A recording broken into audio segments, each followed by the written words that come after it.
Pourquoi le Coran ne se termine pas par Allah, mais par les hommes? Reste avec moi jusqu'à la fin, car en 5 raisons, tu vas comprendre la sagesse profonde de ce choix et ce qu'il signifie pour toi. La première raison est la position de la sourate 114. Le Coran n'a pas été organisé par longueur, ni par ordre chronologique de révélation. Il suit un ordre tawqifi, c'est-à-dire un ordre fixé directement par le prophète Muhammad, que la paix et bénédiction soient sur lui, sous guidance divine. Même si An-Nas a été révélée relativement tôt, elle a été réservée pour la conclusion, afin d'avoir un impact spirituel maximal. En terminant le Coran avec cette sourate, le livre devient un bouclier protecteur pour l'homme, un dernier rempart avant de le refermer. La deuxième raison est la symétrie avec la première sourate, Al-Fatiha.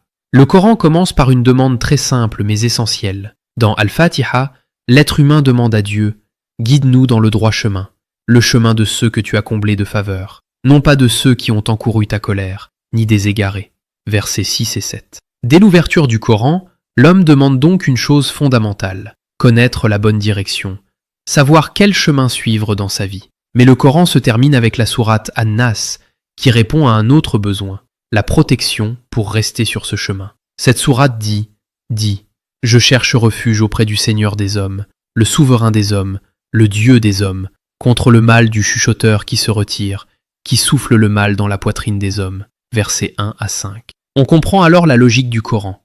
Au début, l'homme demande à Dieu « Guide-nous » et à la fin, il apprend à dire « Protège-nous ». Car connaître le bon chemin ne suffit pas.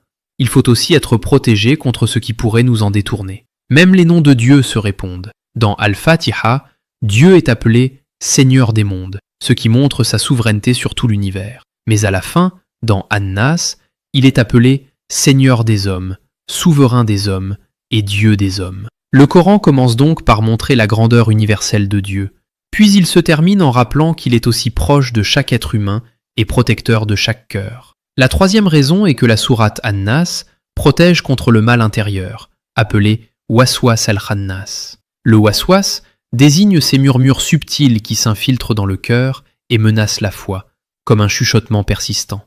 Le khannas signifie « celui qui se retire », soulignant que ce mal disparaît dès que l'on invoque Dieu. Pour ce mal particulier, 3 attributs divins sont invoqués: Seigneur, Souverain, Dieu.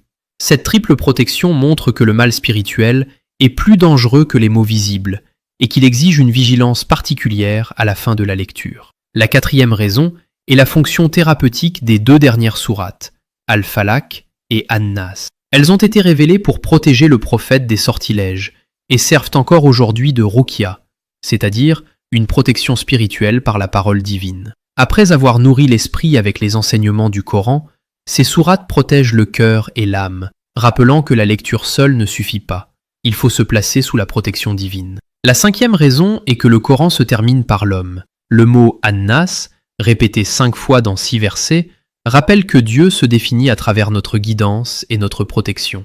Ce n'est pas seulement un texte, c'est une invitation à devenir gardien de son propre cœur, conscient du mal intérieur et du rôle de Dieu pour nous protéger.